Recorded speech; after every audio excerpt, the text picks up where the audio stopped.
बेचने वाली चुड़ैल। एक बार की बात है, जादूपुर नाम के गांव में करतब दिखाती एक औरत एक रेड्डी के लिए गांव में आती है। आइए आइए मेहरबान कदरदान, खाइए रोहड़ा के ताजे ताजे केले, कभी खाए नहीं होंगे ऐसे केले, पीले पीले केले खाइए। ये कहकर रोहड़ा हाथों में 4 केले लिए उन्हें सर्कल में जोर जोर से हवा में उछालती हुई करतब दिखाती है, जिसे देखकर आसपास के सारे बच्चे अपने अपने मम्मी पापा से उस औरत के पास जाने की जिद करने लग जाते हैं। पापा ऐसा तो सर्कस में बॉल से होता है ना, ये आंटी तो केले से कर रही है, चलिए ना पापा देखते हैं। रोहड़ा एक पतली सी तार पर चलती हुई केलों से करतब दिखाती है।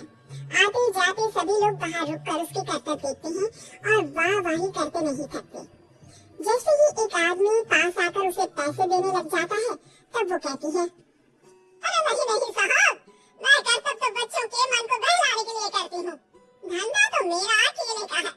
पीछे देखो मेरी रिद्धि, जो भी मेरे केले खाएगा मेरी तरह चुस्त दुरुस्त और तंदुरुस्त हो जाएगा। पता चलता है क्या कि मेरी उम्र 55 की है। अरे पर ऐसे ठंड के मौसम में कोई केला क्यों खाएगा? ये ऐसे वैसे केला नहीं है साहब, ये शरीर में गर्मी देते हैं, ठंड को दूर भगाए, जो भी रोए लगे केले खाए। पापा अगर मुझे केले नहीं मिले तो मैं घर नहीं जाऊंगी। तभी उसके पापा कहते हैं कि बेटा केले ठंड में कभी गर्मी नहीं देते, ये सब कहने की बातें हैं, सामान बेचने का तरीका है इनका। पर पिंकी नहीं मानती। मैं केले खाऊंगी। पिंकी की जिद के आगे नत्थू हार जाता है और उसे केले खरीद कर दे देता है। पिंकी खुश होकर केले घर ले आकर खाती है। अब मैं भी करतब करूंगी, कितना मजा आएगा, जादुई केले। पिंकी पहला केला खत्म भी नहीं करती कि वो बेहोश हो जाती है। दूसरे केले से एक काला धुआं आता है और रोहड़ा चुड़ैल बनकर बाहर निकल आती है। मेरे भूतिया केले बच्चे न खाए, ऐसा हो ही नहीं सकता। जादूपुर वालों, कब तक बचोगे? आ गई हूँ मैं रोहड़ा, जिसका कोई नहीं कर सकता सामना। रोहड़ा पिंकी को गोद में उठाकर काले धुएं में कहीं गायब हो जाती है। शाम के वक्त नत्थू घर लौटता है और पिंकी को घर में ना पाकर उसकी माँ से कहता है, माँ पिंकी कहाँ है? अरे बेटा, उसे तो तू सुबह करतब दिखाने ले गया था ना, फिर कहाँ वापस आए तुम दोनों? मुझे लगा तू उसे अपने साथ मंडी ले गया होगा। हे भगवान, मेरी बच्ची कहाँ गई? मैं उसे घर ही तो छोड़कर गया था माँ। नत्थू गांव के घर कोने में अपनी बेटी को ढूंढता है पर उसे वो कहीं नहीं मिलती। परेशान होकर आखिर रो रो कर नत्थू हिम्मत हार कर घर लौट आता है। अगली सुबह रोहड़ा फिर से करतब दिखाने आती है और इस बार पिंकी की तरह रोनी केले खरीद लेता है।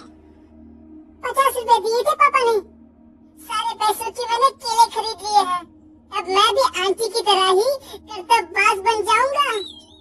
यही सोचते हुए रोनी केले खाता है और पहला अकेला केला आधा खत्म भी नहीं करता कि चुड़ैल उसके सामने आ जाती है। मेरे साथ चलने का समय आ गया है रोनी।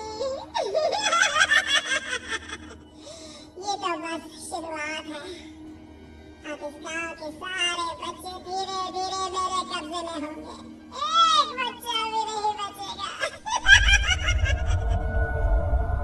ये कहकर रोहड़ा रोनी को गोद में लेकर काले धुएं में अदृश्य हो जाती है। इसके बाद हर रोज गांव में से कोई ना कोई बच्चा गायब होता, पर ऐसा क्यों हो रहा है किसी को भी समझ में नहीं आ पा रहा था। रोज की तरह अपनी बेटी पिंकी की तलाश में नत्थू गांव के एक तालाब के पास बैठा रो रहा था। कहाँ गई मेरी पिंकी? शकुंतला के जाने के बाद एक वही तो मेरा सहारा थी। अरे उसकी आत्मा कोस रही होगी मुझे कि मैं अपनी बच्ची को संभाल भी नहीं पाया। नत्थू ये कहता हुआ रो ही रहा था कि तभी तालाब में से उसे शकुंतला की आवाज सुनाई देती है। कहाँ थी तुम शकुंतला? हमारी बच्ची और सारे गायब हुए बच्चे रोहड़ा के कब्जे में हैं। वो बच्चों को जो केले देती है उससे बच्चे बेहोश हो जाते हैं और उसके कब्जे में आ जाते हैं और वो उन्हें ले जाकर काली दुनिया में ले जाती है। पर वो ऐसा क्यों कर रही है?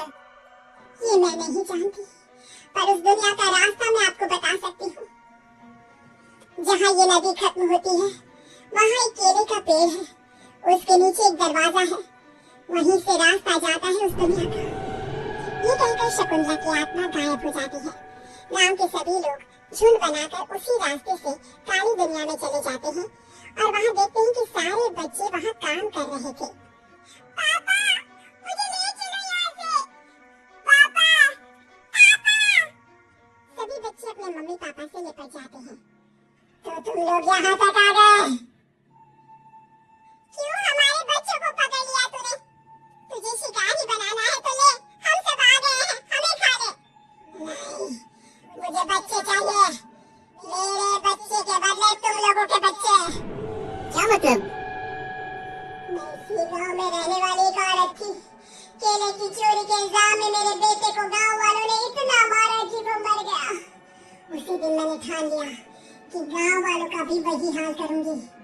कुछ दिन बाद बेटे के चले जाने के दुख में मैं भी मर गई और मेरी भटकती आत्मा एक चुड़ैल बन गई और फिर मैंने बदला लिया तो सबके बच्चे छीन कर।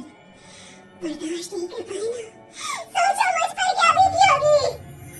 हमें माफ कर दो रोना। पता नहीं है किसकी गलती थी पर हम सभी माफी मांगते हैं। हमारी खुशियां लौटा दो। तुम भी तो एक माँ हो। गांव वालों की बात सुनकर रोना का मन पिघल जाता है और वो बच्चों को छोड़ देती है। उसके बाद काली दुनिया बच्चों के लिए जादुई दुनिया बन जाती है। अब कोई भी कभी भी वहाँ आ जा सकता था।